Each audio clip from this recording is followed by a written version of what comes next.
Howdy friends, this is PelicanMan bringing you another modern video on Magic Online. This time though, instead of playing Death and Taxes like I've been doing a lot of recently, we're going to be testing out a Hammer Time list. So for anyone who watched my most recent Death and Taxes list, I managed to pick up some Urza Sagas. So part of the reason was actually to test this. Unfortunately, the morning I picked them up, later on that evening was when the Lurrus band got announced. So I was actually planning on obviously filming a league with a hammer list running Lurrus as the companion, but unfortunately we won't get to do that. So instead we get to run some 3 drops and stuff. So let's go through the list. So for anyone who hasn't watched my introduction videos before, this is my first time playing the deck, so I'm going to run it through a pseudo league in the practice room where I run 5 practice matches to kind of, you know, run the same length as a league, but with a lot less on the line. So we can learn how the deck operates and, if there's any nuance to it on Magic Online that we might need to pick up.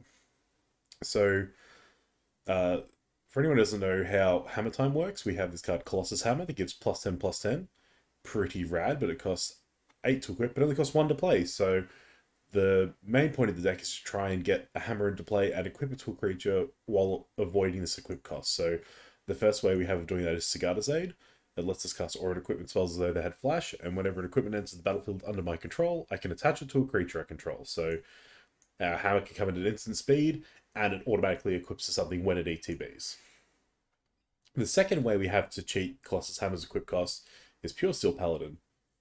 Pure Steel Paladin is a 2-mana 2/2 with whenever an equipment ETBs, you may draw a card. So this is also just a nice mid-range grindy card. But also if we have Metalcraft, so if we control 3 or more artifacts, our equipment gain an additional ability of equip 0, so we can equip them for free. So that's the main combo of the deck. So to help us find our Colossus Hammers, we do run 4 Stoneforge Mystics, which you'll know from Death and Taxes is a 2-mana 1/2 that when it ETBs, you can search your library for any equipment and put it into your hand. And for 1, a white, and tap, you can put an equipment card from your hand onto the battlefield. That's not as relevant in this list as it would be in a Death and Taxes, where we often rely on the ability to cheat equipment into play for cheaper. The main reason Stoneforge is in the deck is 1, it's a creature, and we like creatures to put our equipment on, and it tutors up our hammer, so it gives us essentially 4 extra copies of Colossus Hammer. So in order to have our fastest kills, we need some cheap creatures to be able to put the equipment onto. So we've got 4 Memnite and 4 Ornithopter as 0-mana artifact creatures to put into play. Being artifacts also helps us get Metalcraft for Pure Steel Paladin. We have 4 Esper Sentinel, which is just a solid 1-drop artifact creature, but it also has the ability that whenever an opponent casts their first non-creature spell each turn, we get to draw a card unless they pay X, where X is Esper Sentinel's power. And now in this deck, obviously, we can put a hammer on an Esper Sentinel, making their power 11. So, Esper Sentinel, even without that, just forcing them to pay 1 is sometimes taxing enough in Modern. So, Esper Sentinel does pretty right in the list. We've got 4 Springleaf Drum. These help us ramp into our later game spells sooner, especially because we have Ornithopters and Memnites, so we can play them for free, play a drum, then immediately use the drum, so it kind of replaces itself in mana on the turn we play it, but then the next turn it provides additional mana. And then the rest of the deck is basically just tutor targets. So since we no longer get to run Lurrus, the deck's always recently been testing without Lurrus anyway, potentially to run these cards, but Keldra Complete is one of the best things to do with a Stoneforge that doesn't get killed. So if you get to tutor with the Stoneforge and then wait a turn and activate it, you get to put a Keldra Complete into play, which is living weapon, so it immediately makes a 0/0 black germ that the Keldra Complete equips onto. And the creature gets +5/+5, first strike, trample, indestructible, haste, and whenever this creature deals combat damage to a creature, exile that creature. Very, very powerful. That's why it costs 7 to play and 7 to equip, but we get to do it all for free with our Stoneforge. The other important card that we get to run now that we're not locked under a Lurrus is Nettlecyst. Another living weapon.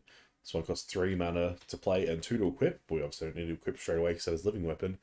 The equipped creature gets +1/+1 for each artifact and or enchantment you control. So this is essentially replacing the cranial plating spot, but it also counts our equipment, so it also counts things like Sagada's Aid and our Urza Sagas in our mana base, so that's pretty cool. The next tutor target we have is Lion Sash, some nice main deck grave hate that's also just a really good mid-range value threat. Just really good at grinding out games. And the last couple of tutor targets, we have a reality chip, which is the new addition. It's the reason we're splashing blue in this list.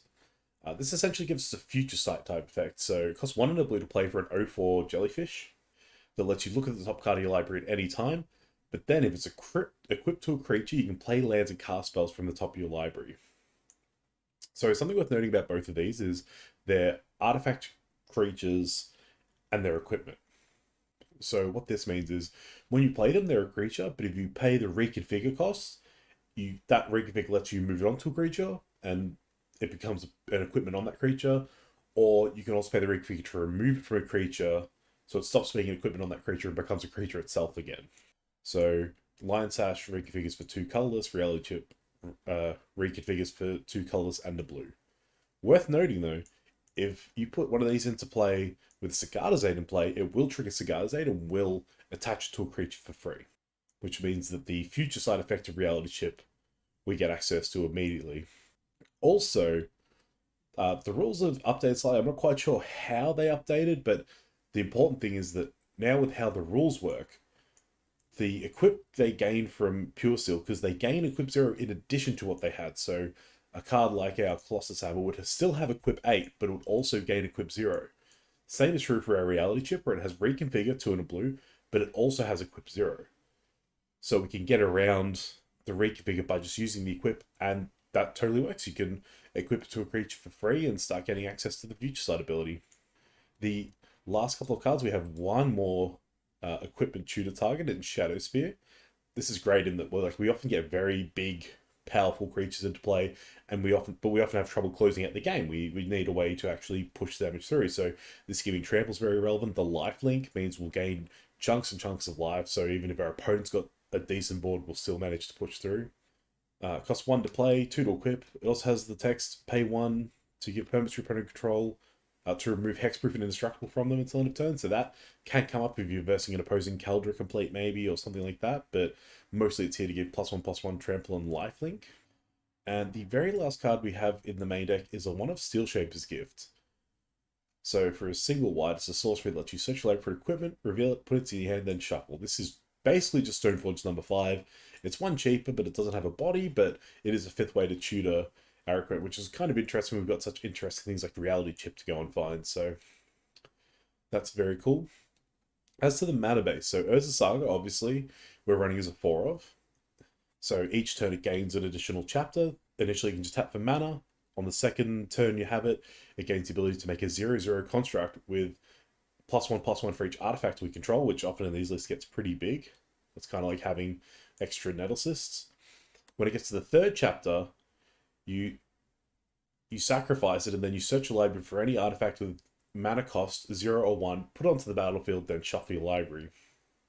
Now, worth noting, it has to have specifically mana cost 0 or 1, which means it needs this 0 in the top right that Ornithopter has, or this 1 in the top right that Colossus Hammer has. The white symbol at the top of Esper Sentinel doesn't count because it has to specifically be a 0 or a 1. It costs 1 white, its converted mana cost is 1, but its mana cost is not 1. Its mana cost is white. So Urza Saga is obviously a staple of these kind of decks. Very, very powerful. Mostly in the fact that it's able to tutor our Colossus Hammers, which is great. Worst case, if we're sad that we're losing access to a mana by this sacrificing itself in Chapter 3, we can get a Springleaf Drum. Can also just grab Memory Orthops. You can grab our Shadow Spear. Very cool if we've already set up a hammer and our opponents managed to get some blockers. We get a Shadow Spear and push it through, you know. So between Saga, Stoneforge, and Steel Shaper's Gifts, we have a lot of ways to find our hammers and our Shadow Spear to close out the game if need be. The rest of the mana base is supporting... The fact that we're mono white means we obviously have to have a lot of white sources, but with our blue splash, we need to be able to support that enough. So main deck is only for the Reality Chip, so we're not too concerned. We do have some more cards in sideboard, so it's a very, very light splash. So we run 4 Flooded Strand as fetch lands, 1 Marsh Flats as well, just as a 5th fetch land. I just find that that's kind of handy to have. We have 1 Hallowed Fountain to search for. A lot of lists run 2. I'm kind of just happy with the 1. I think some lists I looked at had 4 fetch and 2 shockland. I'm opting for just a single shockland in the 5th fetch. We've got 4 Seachrome Coast as a fast land that adds blue or white. And then other fetchals, we've got 4 basic planes. No basic island because it's a hindrance for trying to cast stuff like Pure Steel Paladin or a turn 1 on turn 1 Cigarda's Aid, so purely on white sources. And the fact is we already have 7 colorless lands, which are also hindering us, because we also run 3 Inkmoth Nexus, because this has very fast kills as well with the hammer. So obviously hammer giving +10/+10 means you need 2 of them on your Ornithopter, on your Memnite, on whoever to finish the game with. But if you can put a single hammer on an Inkmoth Nexus, it can end the game immediately. You know, it hits for 10, 11 infect, and that is enough to kill your opponent in one shot. The last land we have in our list is a Singleton Aganjo City of the Empire. So this is basically just an upgrade on a plains. It comes in untapped, it's a white source, very good. But it also has the ability to channel 2 and a white, discard it, deal 4 damage to target attacking or blocking creature, costs 1 less for each legendary creature you control. Now we don't have any legendary creatures in our main deck, but the ability for this to remove a blocker could still be helpful if, you know, it could actually end up being lethal if they're blocking something that's wearing a Shadow Spear and they're blocking just to survive. We can kill their blocker and trample over for lethal still. Things like that. So it's low opportunity cost and very interesting to run as just a one-of in the deck, just for those potential lines. Looking at the sideboard, normally there'd be spell pieces in the sideboard as well. I've opted to not have them to give me more numbers than the other things that I actually think are more important right now in the metagame, which I could be wrong on, but I think our blue splash is light enough that it is actually hard to get spell pierce out when we need it. And I might be missing some important matchup that we need spell pierce for, but I feel like the matchups where we want spell pierce, we have other weapons, so I think we'll do fine with that. We'll see how we go. So the blue splash carries over, so the main deck's only for reality chip in the sideboard. It's just for Lavinias at the moment. So the can't cast non-creature spells with mana value greater than the number of lands our opponent controls. Text is for decks like Tron and Amulet Titan and stuff. Less so Amulet Titan, I suppose. Basically just for Tron. The second text is actually more powerful. Whenever it casts a spell, if no mana was spent to cast it, counter that spell. Really good against Cascade decks, really good against any deck with any of the pitch elementals or forces or any cards, any pitch cards basically. Then we've got 3 Sanctifying Vec. Similar to Taxes, we're a white creature deck, so remove spells are not our friend, so having a pro-red, pro-black creature in the sideboard is very, very good. And the random Gravehead provides great. I think in combination with Lion's Ash, it'll do a lot against the graveyard decks that we might verse. Then for our removal, we've got 2 Prismatic Ending. This is kind of a catch-all. We are only able to produce 2 colors of mana. Technically, we can produce all 5 by using Springleaf Drums, but we're a 2-color deck. So this is trying to take down 1 and 2 drops. This is kind of our anti-artifact, anti-enchantment hate as well. Like, we can't take down higher CMC artifacts and enchantments with it, but I think with how aggressive we can be, this should be good enough for the matchups where we need that kind of effect. And then when we need to take down creatures, especially bigger creatures like Murktide Regent, we've got 3 Paths to Exile here. Potentially 3 is too many, but this is one of the cards I've decided to replace a Spell Pierce with. And then for any removal heavy matchups, we've got 2 Blacksmith Skill, which can give any permanent hexproof and indestructible until end of turn, and if it's an artifact creature, gets +2/+2 until end of turn. I tested this in paper, and I did actually win a game through using Blacksmith Skill as a pump effect, just purely used to get in the last 2 points of damage to get lethal on an opponent who's going to come back in a big way the following turn, so that's kind of cool. But also just gives any permanent hexproof and indestructible, so it can, it can protect our equipment where, normally we'd have things that just protect creatures, protect Cigarda's Aid. Very, very good catch-all. I was actually, in the Lurrus list I was considering playing, this was actually a 2 of in the main, which I was a really big fan of, but this has moved to the board to allow us room for our Caldra completed Analyst and all this nonsense now. The last 2 cards are extra Urza Saga targets. We've got Pything Needle. Very, very good if you're on Urza. Any deck with Urza Saga should run a Pything Needle in the 75 Summon to Tutor Hall. Just very, very good effect. Potentially good enough to run without an Urza Saga, but just in Urza Saga decks especially, very, very powerful effect. And a Relic of Progenitus.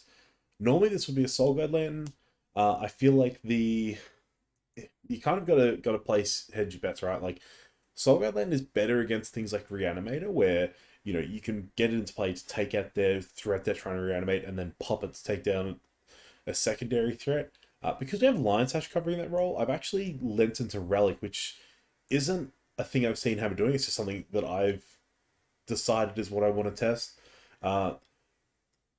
I feel like part of the reason for Saga then was that we cared about our own graveyard because we were a Lurrus deck, whereas this list doesn't care about its graveyard at all. So bombing both graveyards really doesn't hurt us.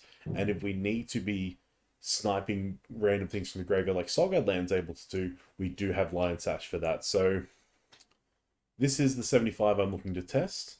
I think it looks pretty good, honestly. Like I said, I played this in paper and I didn't get a great result. I went 2-2 in paper.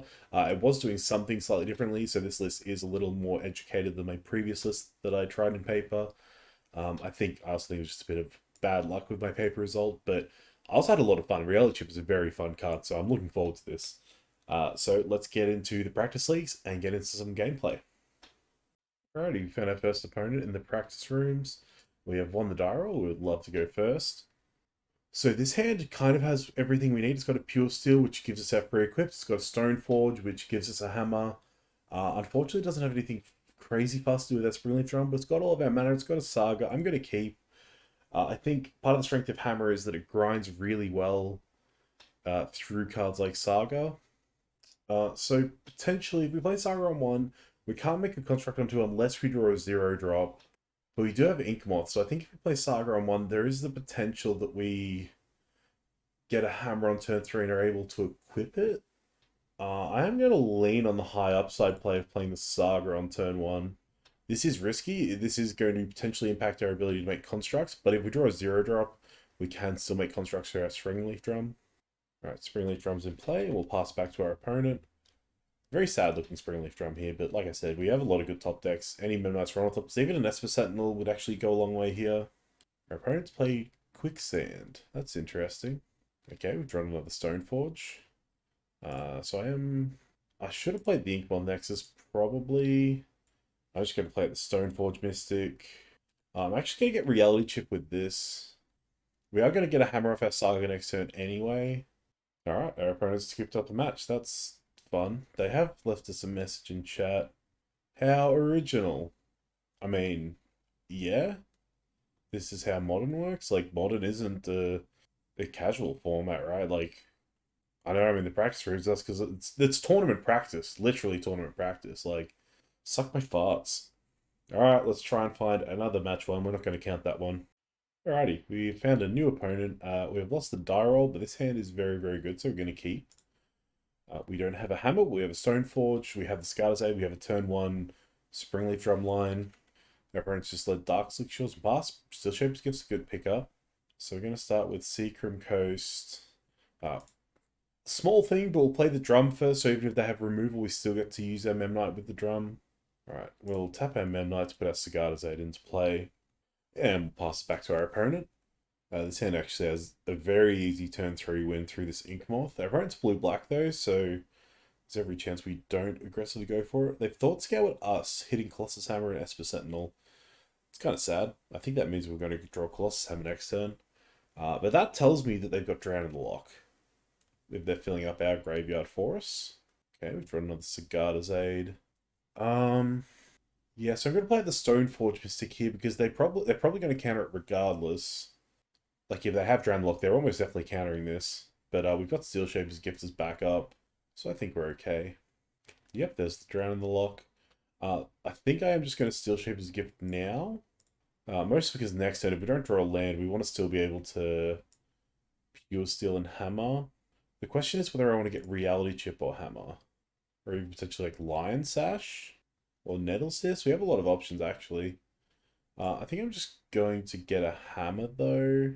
Yeah, I'm going to get the hammer. My thought process behind this is that next time we get to play the Pure Steel and the hammer regardless of whether we draw a land or not. So we get to have the most chance of drawing a card off the Pure Steel, which I think's more likely than us getting to put the Reality Chip into play and chain a bunch of cards off the top. I mean, plus potentially if they have nothing, we can just kill them with a hammer. Okay. Draw another Cigar's Aid. That's a little unlucky.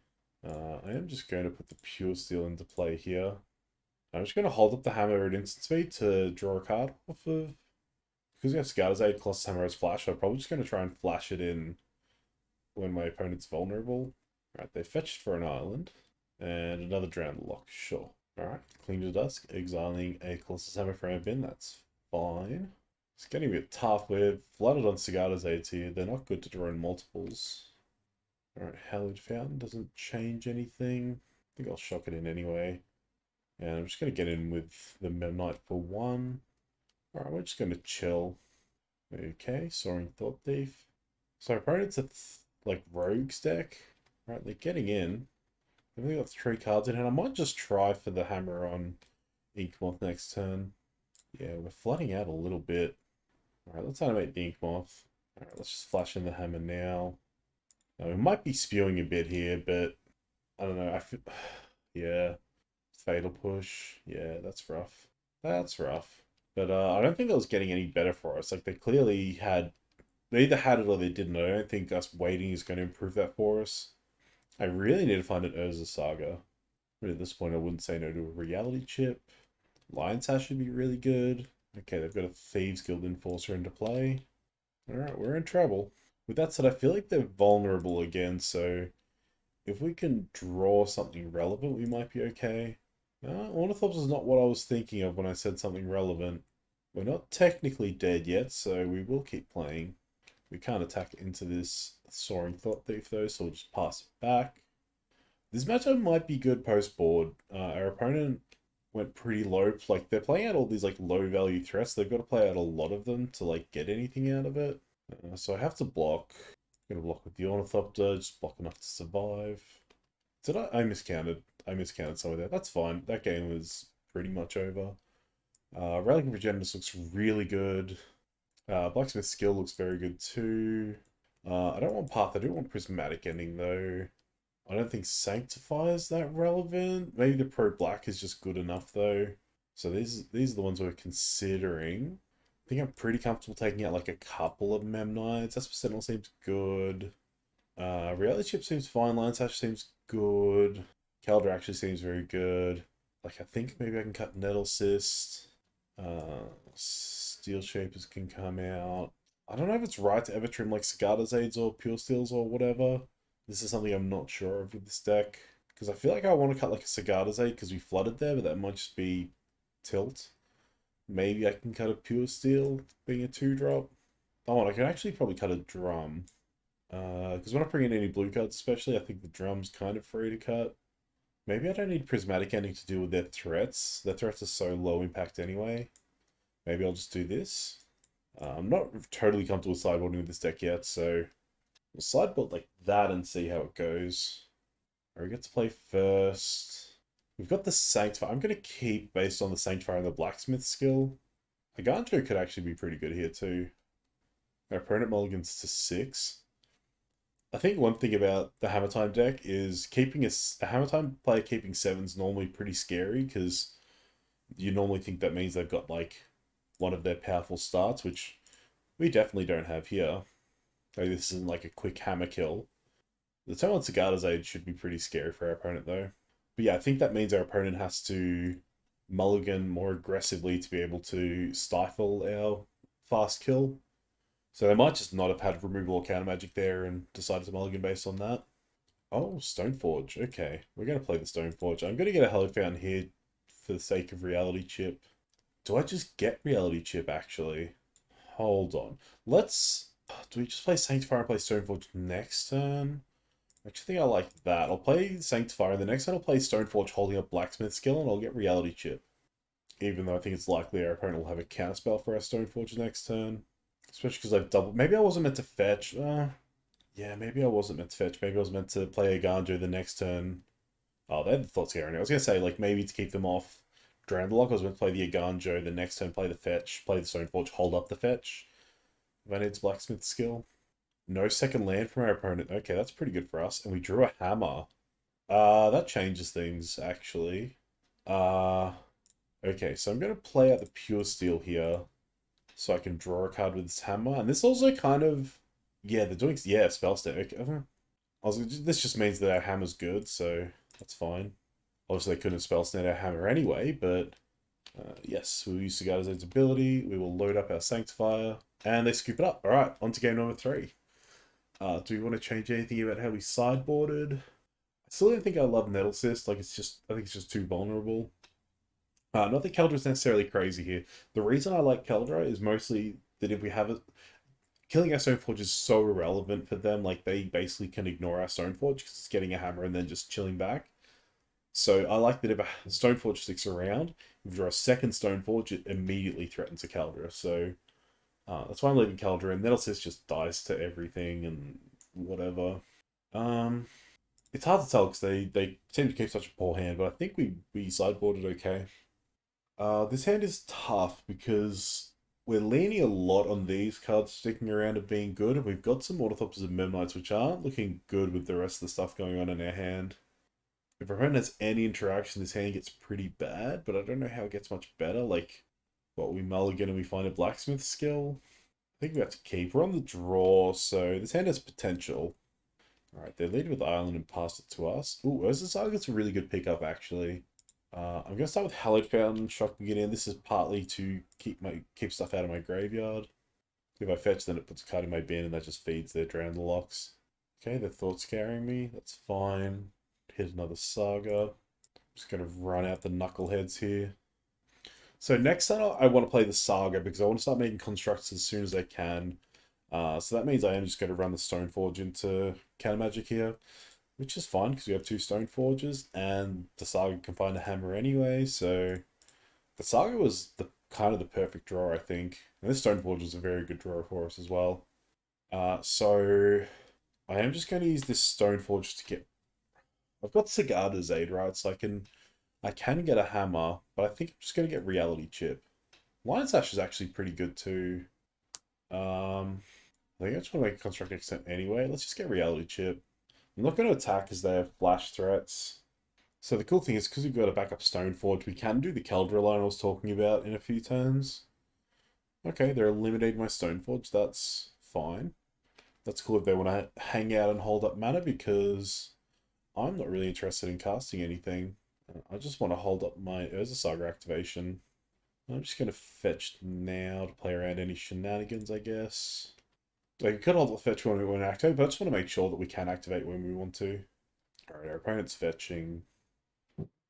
Right, they get basic swamp. What are they up to here? Archmage Charm to draw to, that's fine.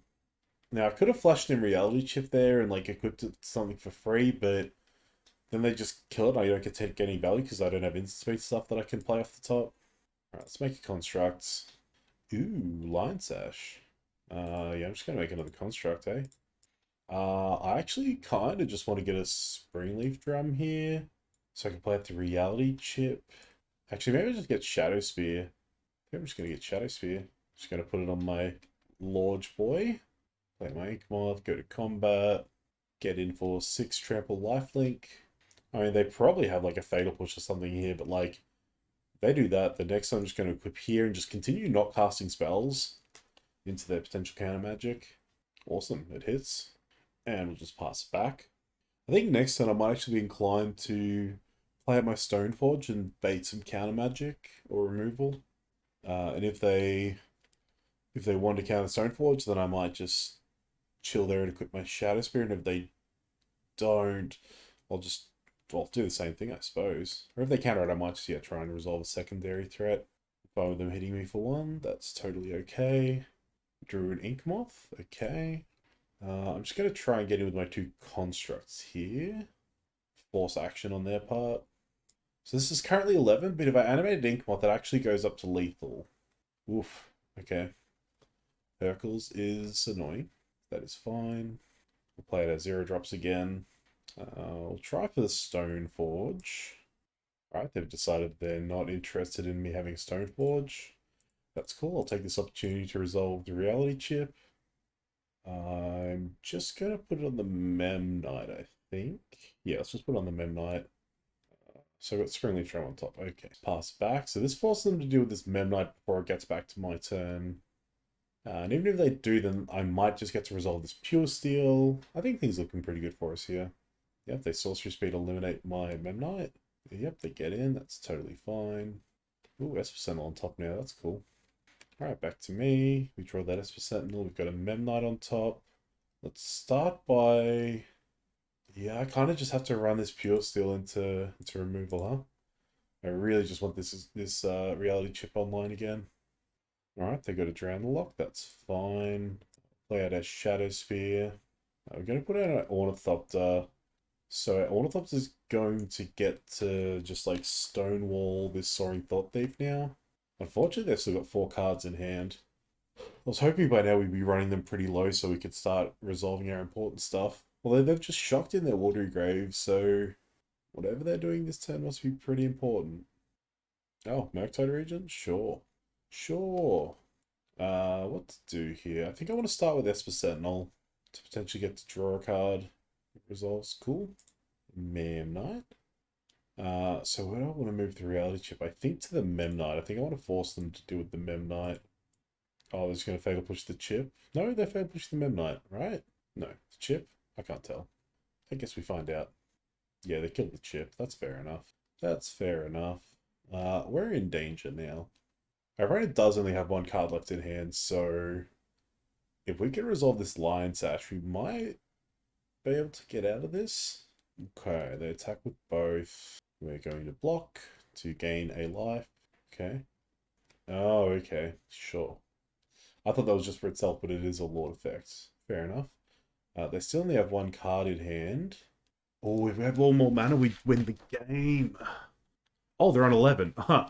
They're on 11. Okay. Let's go to combat. Right? Yeah. Attack with both. See how they block and put the hammer on whatever they don't block, and that might win the game. We'll see.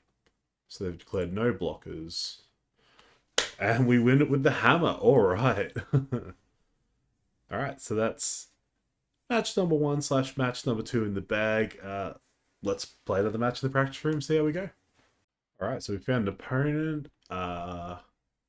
They won the die roll. They mulliganed to 6. Our hand's a bit anemic, but we have a drum and a bunch of 0 drops.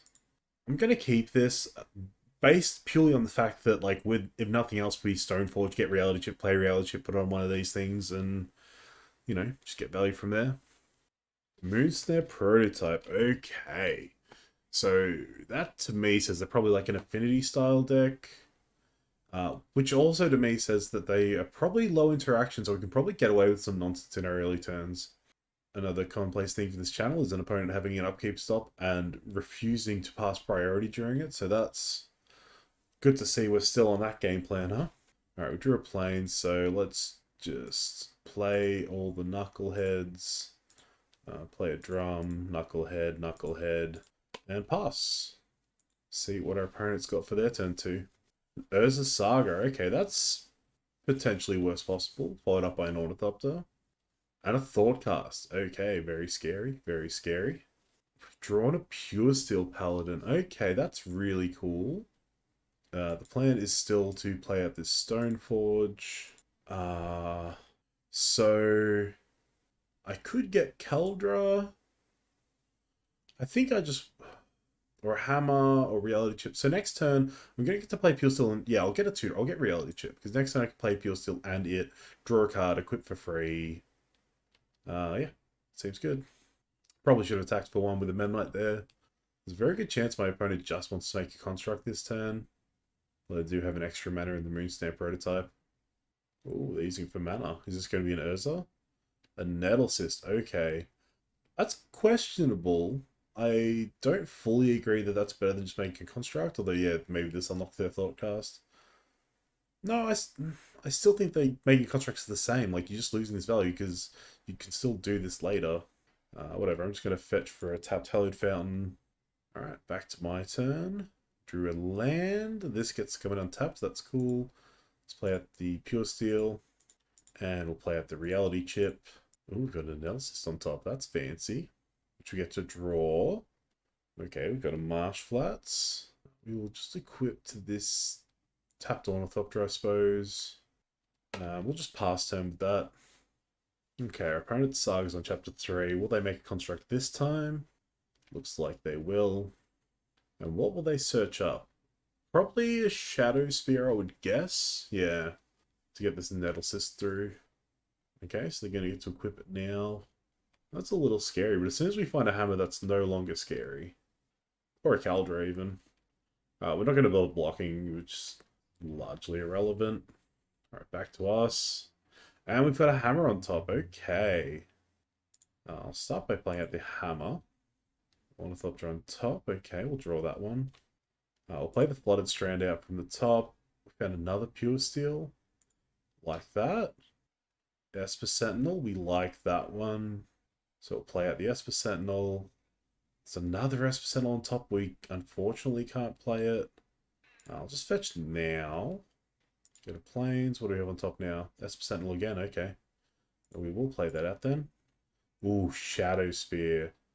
Wish I could play that one out. So let's just equip the hammer to...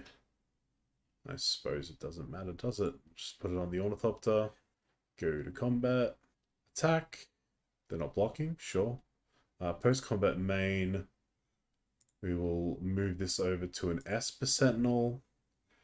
Just in the off chance they cast any non-creature spell, that's really good for us. Next turn we got Shadow Spear, so I think we win next turn. This is why the reality chip's so good, right? Like, I could have gotten a hammer and, you know, had the hammer a turn or two earlier, but the reality chip means we get a hammer and all this other stuff. Alright, our opponent's playing Analysis. They're not paying for my large Sentinel, they're paying for my smaller Esper Sentinel. They're not, okay. We're just drawing a million cards here. Alright, Springleaf Drum, sure. Okay, both Analysis are going to be on the same thing now. 23, huh? It's pretty large. So I'm on 10. So with this, that would be 12 damage. So that would be 10 damage. So that would be 9 damage. Yeah, I don't think I could afford to lose much more on my board than that. I think I'm fine going to 1 because I'm about to clock them for a million. I hope I did my maths right there.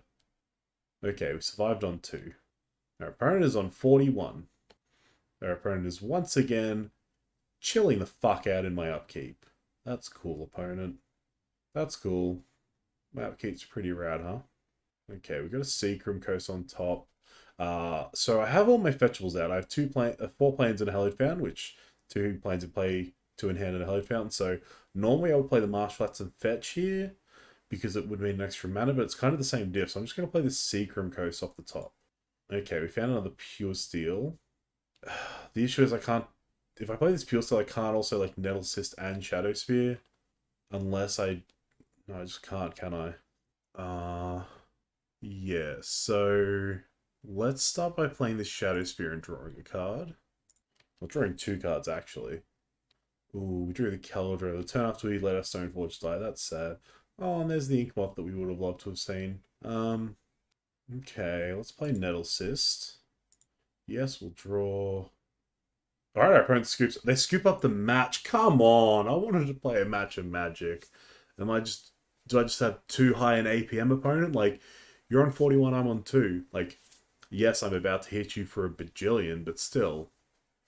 Scooping the match? God, I don't care. I'm like, between match 1 and that my opponent scooped it up because I was playing Hammer in this one. We'll count those 2 together as one, okay? That's match number 2 in the bag. We're currently 3-0 going into round 3. Let's go. Alright, another opponent ready to go. We've won the die roll. We will play first. I nearly clicked no there.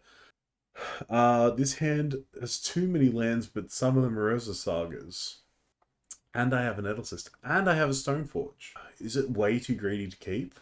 Whatever, we're in the practice rooms, let's go. Maybe Evolve's like in a competitive setting, I'm mulligan this, but double Saga, like, that's almost just not flooding at all, he says. Copium.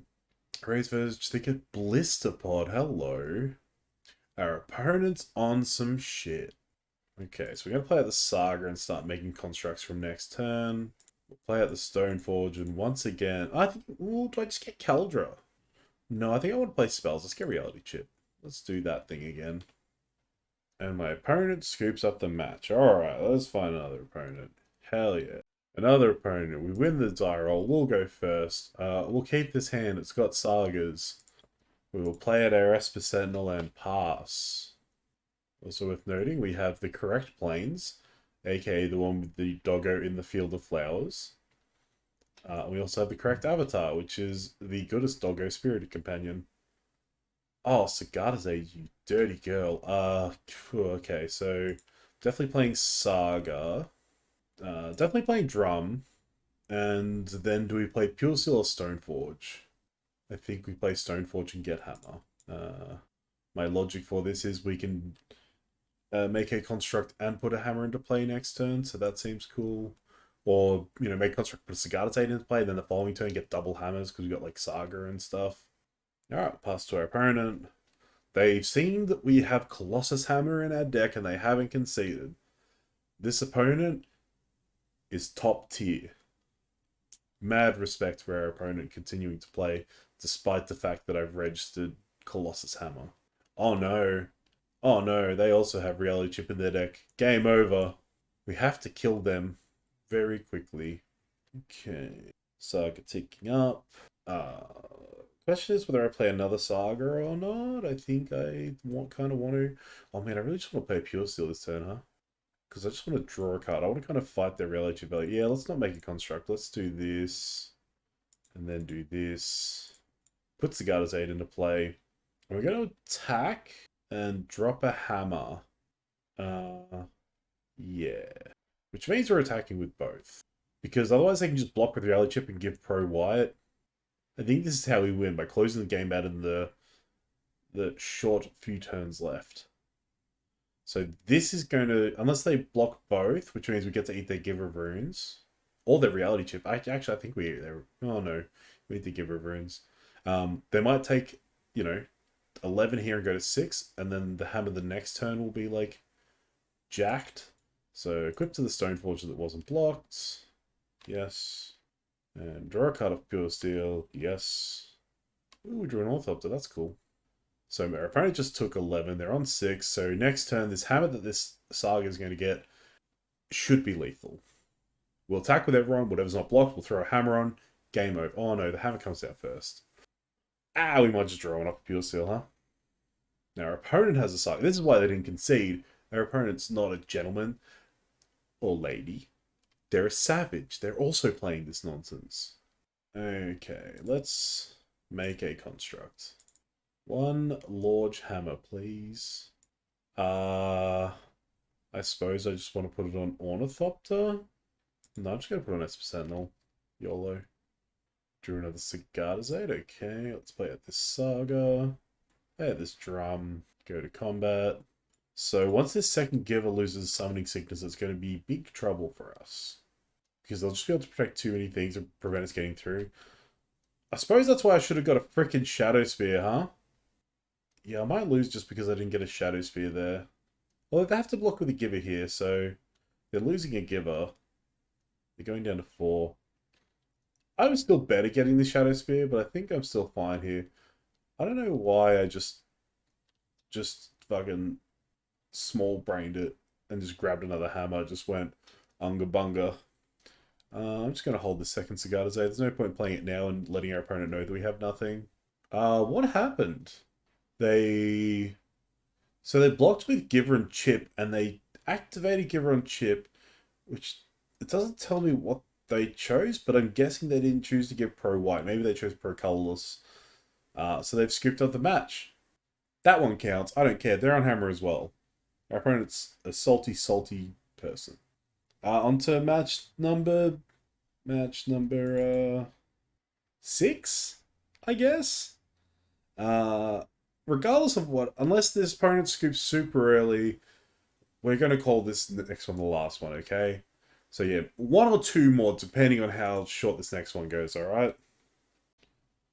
We have an opponent. We've won the die roll. We're playing first. Hand is garbage. Actual garbage. This hand is nice. We'll keep...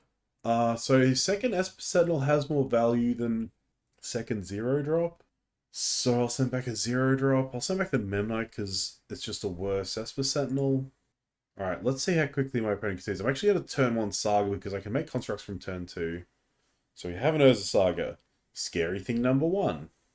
We have a Springleaf Drum. Scary thing number 2. We have an Ornithopter.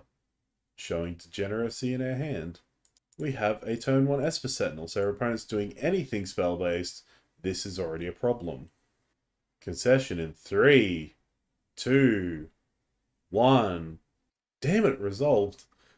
My opponent did tank for a minute though. Because of the way I edit though, I didn't speak for that minute, so I would have just cut all that out, so it would have looked like I was a brain genius, as long as you don't look at my opponent's clock. But my opponent is willing to play out the game, so that's cool. Good on you, opponent. The shock and esteem vents and do nothing, so they've got a spell, right?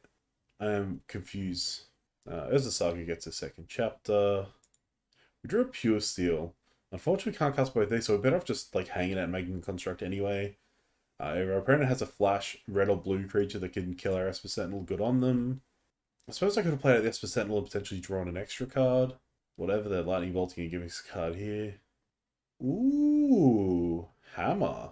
Oh, Hammer's very interesting. Very, very interesting. Yeah, I actually want to do that. So I'm going to get the Pure Steel into play. I'm going to play the Hammer, because I want to draw the card off the Pure Steel, and I don't want them to be able to counter my Pure Steel or anything. And while we have access to it, I'm just going to equip this Hammer to the Ornithopter, because the Pure Steel's the threat they need to deal with, but now the Ornithopter's also a threat. And if they let the Saga go off, I'm just going to get another Hammer, or maybe a Shadow Spear. Okay, they conceded, but they only conceded the game. This is it. This is the match we've been dreaming of. Okay. What did they do? They cast a Lightning Bolt. So I'm guessing maybe a Murktide deck? We really got like no information there. So Blacksmith's skill is potentially fine. But if they're not running Black Removal, I kind of just like bring in Sanctifier. They're just running Burn. Relics. I don't know that Relic's good. Even against Murktide, Relic's like super iffy, and I've got Lion Sash, so that's whatever. I didn't see Ragavans on Darcy, so I don't know if Prismatic Ending's good. I don't even know if Path's going to be good. If I knew they were Murktide, I'd like Path. So maybe I'm just going to try and be the aggressor and just bring in the things that make it harder for them to interact with me, rather than me trying to interact with them. What don't we like? I love Reality Chip here, actually. I think I can trim on like a couple of Ornithopters. I think Memnite's at a premium here in case they do have Ragavan. Esper seems good. Scartase's good. Steel Ship's Gift I don't think is as important. I can trim a drum, I think, pretty freely. And then I'm not cutting a Stone Forge because I've already cut the Steel Shapers. Maybe it's just Nettle Cyst? Maybe it is Keldra, actually. In taxes, I wouldn't cut Keldra here, but because we are Hammer, let's cut Keldra. Let's go with that. Okay, this hand has what looks like a really good hand against this particular style of deck, so I'm going to keep. We have like the Reality Chip, a way to equip for free, and the Pure Steel. We've got the way to get Metalcraft with these Knuckleheads. We've got a Blacksmith skill. I'm pretty happy with that. Apparently, a Drag's Shout. Lion Sash is also a good pickup, actually. So I'm going to play out a Memnite and an Ornithopter. This should stop them being able to like dash in a Ragavan or whatever. I have Blacksmith skill to potentially like get him in combat, because they'll probably try and kill this. If they want to dash in Ragavan, they might. I suppose they can't. They might want to kill this Memnite to try and get in, and then the Ornithopter can block it like a Blacksmith skill, which I'd prefer to use to protect something like this. But I kind of just want to play something out next turn anyway. E for 0 is really cruel, really really cruel. All right, they're just hanging back. I'm kind of okay with that. Ooh, Sanctifier. That's the 2-drop we want to play. Alright. Jam the Sanctifier. They have Counterspell, they have Counterspell. Yep, that's fine. I've got a bunch more 2-drops where that came from, opponent. So next turn I'm probably just playing Lion Sash and holding up Blacksmith skill / activation. If I draw a land. If I don't draw a land, I'm probably still just playing out the Lion Sash. I think keeping the Reality Chip and Pure Steel Paladin around might be more important. Well, maybe I just have to put Pure Steel down first in the hopes of drawing cards with him, forcing them to deal with him. That's probably correct. Okay, Expressive Iteration. They're just leaving this EA here. That's kind of crazy. If I had a way to deal with that, they might be in trouble. Like if I bought it in my Prismatic Endings. Alright, they've shocked themselves down to 13 here. The amount of aces done them a lot of damage this game. And they're just hanging out, huh? Ooh, we drew the planes. That's cool. I'm going to go to combat and actually just get in with this Memnite. Alright, nothing from them. That's cool. I could also play Lion Sash and like threaten to keep them off Murktide. Maybe that's better. Because Murktide costs 7. They currently have 7. If they get a single fetch land though, it turns on Murktide again. But it would force them to tap out, which means we draw a land. We can like do this. Yeah, let's go with that. Could potentially be scared on a card draw with like having the Pulse in play and they're playing this, but I think this is fine. I'm just gonna sorcery speed exile their land. They have a mana up though, so they're probably gonna activate Darcy and yeah, put stuff in their bin anyway. But I still think it forced them to tap low, so they might not be able to pop this explosives. And I might just get to draw a land and like resolve these two things. If they want to play Murktide, that is. Jeez, they've even got a bauble, alright. They're looking at my top card, okay. They've got a land drop. Young Pyromancer, okay, that's some spice. Yeah, I'll just take 3, that is acceptable. Now, what did they say on top of my library? A Colossus Hammer? Sheesh, alright. Alright, I'm just going to play at the Pure Steel, actually. Alright, they pop the explosives so that I can't get access to Metalcraft. Makes sense. I'm going to play out the hammer anyway to draw a card, even though this might leave Pure Steel vulnerable. If I draw a land, I still get access to Blacksmith skill. I drew a Memnite, that's kind of cool. So we're 1 artifact away from Metalcraft now. And we'll just pass it back to our opponent. They only have 2 cards left in hand, so we're kind of almost at parity here. So if we get this reality chip on a creature, we're in a very good spot. But I think they're just going to have to deal with that Pure Steel here because the hammer's in play. Expressive Iteration's a problem. That's almost assuredly going to find them some removal for our Pure Steel here. This Veiled Mishra's Bulb into their graveyard. They get a token. Young PC looks alright here, actually, for them. They're taking a while with their Expressive Iteration, which might mean that they've missed on removal. Alright, Scalding Tarn's in exile. They're considering, okay. So they get to Surveil, they get to make an Elemental. They left a card on top, so it's almost definitely removed for this Pure Steel. There it is, the Lightning Bolt. If they could have missed for that one turn, we would have been pretty far ahead. We might still be okay, though. Depends what our draw step brings us. Another Blacksmith skill. Okay, so we'll play out the chip. Next turn we'll be able to equip. We can protect with Blacksmith skill for this turn. Inkmoth's on top. That's interesting. I'll just hang back. Alright, they've got another Consider. That is fine. They left the card on top. That's not good for us. That to me says it's probably Unholy Heat for our chip, or it's a Murktide to try and close the game. Oh no. Just straight up destroy the reality. Okay, so we get to protect with Blacksmith skill. It's still not great for us. Because now we need to find a creature to put the chip onto. Alright, so we'll eat one of the 1/1 elementals. We need to draw something good here. I suppose we're drawing the Inkmoth, aren't we? Yeah, it's probably just game over then. Yeah, that's game. Alright, now that we know we're versing Murktide, because we've actually seen some of what their deck has in it, we know we can bring in... We know we can bring in Prismatic Endings, because we saw Darcy's and we saw Peasy's. Kind of don't care about the paths of the Murktides, I don't think. I'm not sure if paths are in the sideboard for Murktides or for Titans or for both. I don't really care about Relic. I actually kind of want Needle for their explosives a little bit. No, that's probably too slow. Let me take out. I kind of like Blacksmith skill. Maybe I don't think I want... Do I want Sanctify here? Like, maybe I just don't want Blacksmith skill. Kind of not interested in cutting anything else. Like, maybe a Pure Steel. Can I just go down to no Ornithopters? Is that crazy? Let's cut Nettlecyst and a Pure Steel, actually. Let's go lower curve to, like, really lead its reality chip. Let's go with that.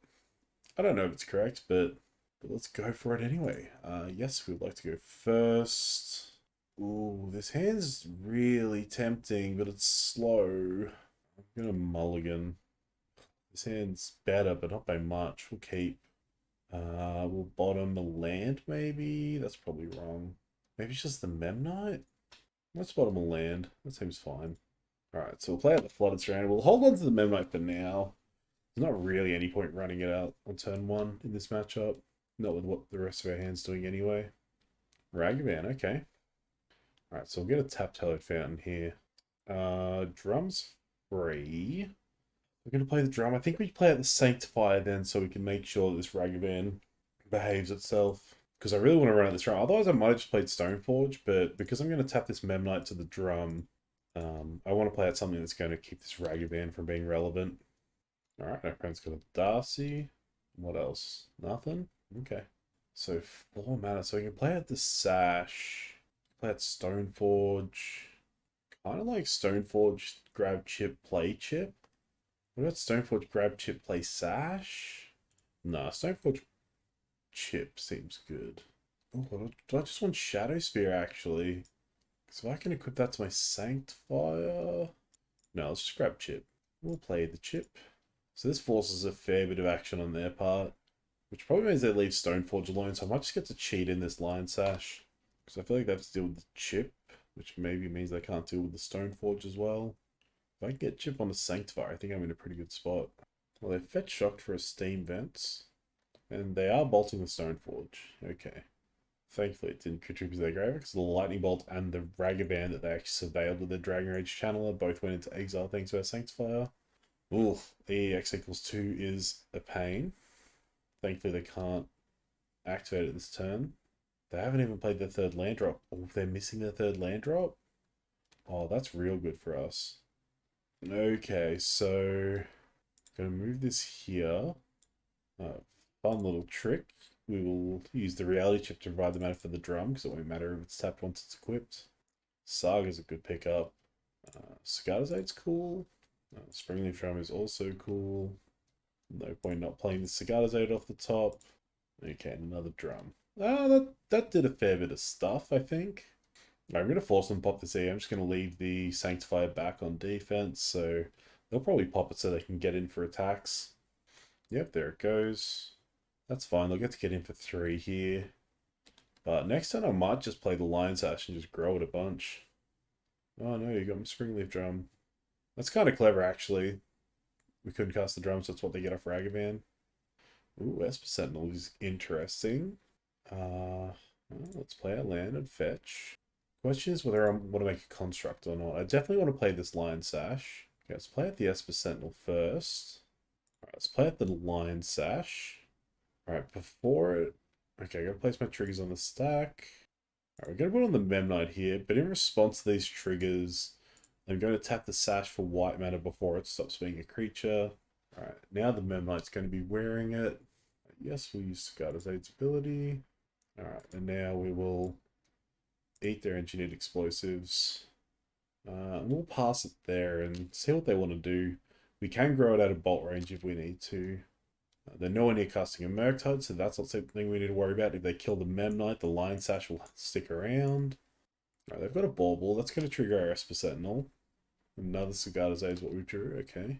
They left the card on top with their Surveil. Alright, then they're looking at my top card with the Mishra's Bauble. Blood Moon. Well, thankfully we've got 3 basic planes in play. Because they're doing this, I'm just going to make a construct before our Saga goes away. And then I'm just going to win through Lion Sash activations, I guess. Alright, my Saga's gone, but at what cost, opponent? Okay, so they draw off their Bauble. Let's see what they saw. An Esper Sentinel, huh? I think that's basically free. Because we're just going to do this a bunch. And I'm going to tap the Sentinels for it, because I actually just want to attack with these 2. Thankfully, there's a million cards in my graveyard. So I have so much food for my Bibi. Okay, threaten to put you to 1, opponent. Alright, they'll go to 8. Pass back to them. So they get in with their Ragavan, which is maybe an oversight on my part. But I don't think it matters. We've got like 2 gigantic monstrosities here, and if they deal with this, we just get to move the Sash. So they would need to be able to deal with the Sash specifically. The worst case is they hit Prismatic Ending here. They've hit Inkmoth Nexus. So were they hoping to hit something good off me, or do they have something that they can do with their deck? Like, best possible for them would be Prismari Command. Expressive Iteration's not it, opponent. Ooh, Blacksmith Skill's a really sick pickup. Shadow Spear's a really sick pickup. I'm actually just going to flash that in their end step and put it on the constructs. Actually, as soon as I get priority, because they're probably going to scoop. Oh, they scoop anyway. Alright. Let's go to the wrap-up and talk about what we think about the deck. Alright, so again, that was the practice rooms. That wasn't an actual league. Because if it was an actual league, people would be scooping so aggressively. But if you count every match, we went 6-0. Only 2 of them went to sideboarding, I think. But even the ones where our opponents scooped were in very good positions. The ones that went to full matches felt very good for us as well. The deck feels very strong, actually. Aganjo was just a land, which is kind of what we expect. We didn't actually get any Inkmoth kills, which is in paper. I actually got a lot of Inkmoth kills because the technology, right? Like Inkmoth is a 1/1 flyer with Infect. You know, Colossus Hammer makes the creature lose flying. So if you put a hammer on an Inkmoth, it becomes an 11/11 Infect creature that no longer has flying. But if you pay the one and activate its ability again, it once again gains flying.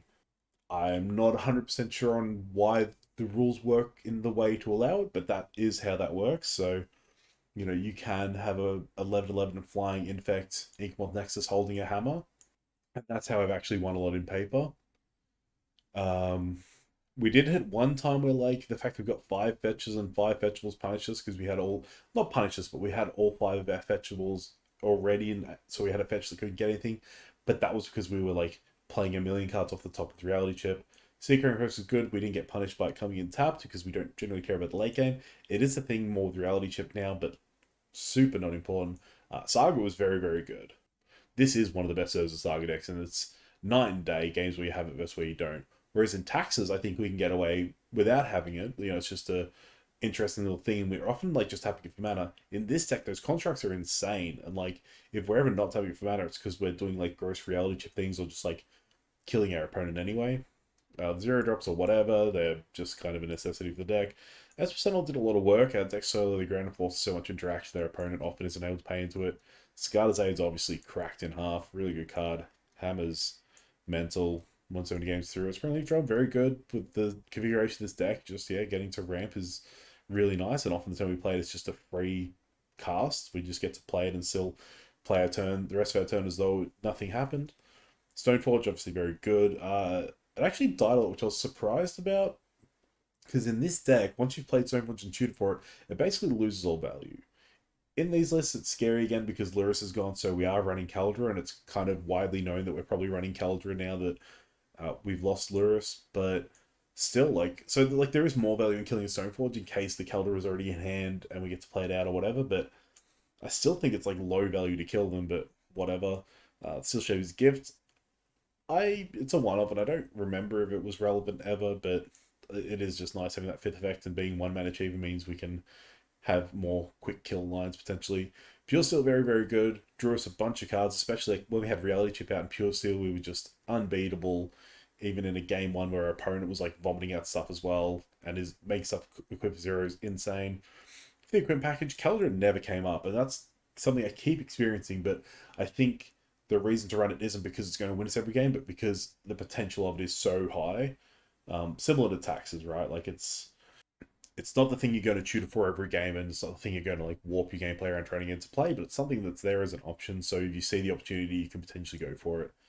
Nettlesis was pretty good. There was that game against Affinity or whatever where they knocked us down to 2 and they're on 40 something life and they conceded because we had Nettlesis plus Hammer plus Shadow Spear, so we were going to start betting the back. Lion Sash was very, very good in that very last game. It's a great card to just have as an option. Fantastic. Shadow Spear, obviously very good. There was that game where I could have won much easier if I just grabbed the Shadow Spear instead of second Hammer and just like trample over with our one big threat, but whatever. Shadow Spear is very good for that. Often that's what you should do, and that's something I forgot there is like, you don't want to put a hammer on every creature, you just want to get one creature with a hammer and then put a Shadow Spear on it, and then you're golden. Like, the game's basically over there. Reality Chip was insane. Like, I have a great love for the reality chip since testing Hammer and Paper last week. This card feels so good when you get it online. And even that game, like we only had it online for like there was a game where we only had it online for one turn. Our opponent popped an E for 2 and took it away along with like a Sanctifier and Vec or whatever. And it's like it still felt insane. Like it put us so far ahead and forced certain action from our opponent and just accrues so much value because our curve is so low, so we get to change so many things off the top. Like even just like one of the interesting things is like you draw a card per turn, you have your land report set up, but then you just chain cards off the top and get to like find different lands. You get to play your Urza Saga or your Inkmoth, where instead you might just throw out a plains just for the hell of it. Like even that's huge. Just like throwing a bunch of Memnites North Ups off the top, hitting a drum and just keeping going. Like Reality Chip is fantastic. As for the sideboard, we didn't get to sideboard much, so we didn't see a lot of action from these. Sanctifiers feel very similar to how they feel in taxes, just very good for the matchups where you bring them in. Blacksmith skill is interesting. I like the potential of it. I think it's more for the black-red matchups than it is the blue-red matchups, but that's whatever. Path, I think, is mostly for Titan now. I don't think we need to deal with Murktide. I think we're asking the questions and they need to be answering them. I think Titan is a matchup where we need to have this to stop their fastest kills. Prismatic Ending is just a really good card. Relic and Needle, just very good for the Saga package. Lavinia, I would have liked to have played a match where I could bring in Lavinia and give her a proper test, but that didn't come up today. So next time I play a Hammer, I'll play it through a proper league. This was just a practice, kind of get used to how the mechanics of Magic Online work with the specific cards that we're playing here, and I think I'm comfortable now. And I think I've also proven that I'm not going to get relevant testing in the practice rooms because people are just salty that I'm playing a what was a tier 1 deck. Like, that's the craziest part to me, is that like this deck is not the best or second best deck in the format anymore. It's like close, like it's probably, I don't know, depending how you look at the tiers or whatever, like it's dropped down a fair bit. It's probably still one of the most relevant decks in Modern, but it's not where it was, not by a long shot. And like, people are upset at me playing in the practice rooms. Like, for one, it's the tournament practice rooms, and I'm bringing a tournament level deck. Also, for others, the practice rooms, and this deck is in flux now since the banning of Lurrus has changed it completely. Like, I mean, I say changed completely, like literally we've added 2 freaking cards. But like this has actually changed a big part of like the playstyle of the deck and the perspective of the deck and the potential of it as well. Losing Lurrus actually, like, I don't know if you noticed, but like the sideboard's heavily changed. Like, we used to get around Seal Cleansing, Cathar Commander, all these like things that would sack to do stuff. And it's like awesome. We get to bring him back with Lurrus and reuse him. That's part of why Saga Lane was good.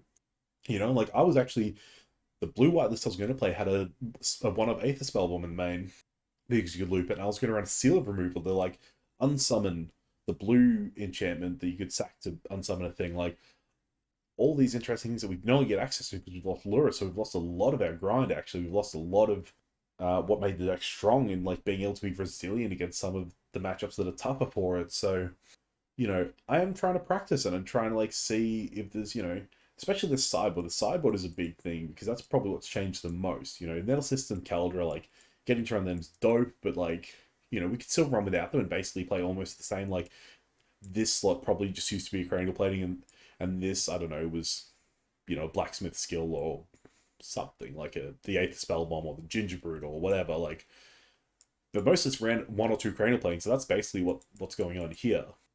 You know, so the main deck is largely the same. It's still got the explosive potential and still got the grind of the Urza Saga. The sideboard now has to have like these more hate bearsy type things because you can't run Seal of Cleansing as effectively because you can't just replay it every turn with Lurrus, you know? So, you know, tournament practice rooms where you should go when you're trying to like work out a list that's in flux. You should be taking it through leagues necessarily. Like you totally can, but like, you know, it's the tournament practice room, you know, like if we go here, like tournament practice, we have open play. If you want to play some jank nonsense and like play with yourself for 20 minutes, go there. Tournament practice, like you shouldn't be upset about seeing decks like this in tournament practice by any means, but it is what it is. We went essentially 6-0, I want to say, like take it how you will. Most of them weren't full matches, but I'm not going to go there and you know try and find 5 full matches to play because it's just not going to happen. Like we played 6 matches and only 2 of them went to sideboard. Like I don't have time for that. I think I'm comfortable with how this deck plays on Magic Online now. I think I'm pretty happy with how this list went too. Like I think the Blue Splash is my favorite builder so far because I think the Reality Chip is just such a fun card to play with in this deck. So let me know what you thought. If you're excited to see me posting more Hammer content, let me know. Thank you all for watching, and until next time, bye-zy.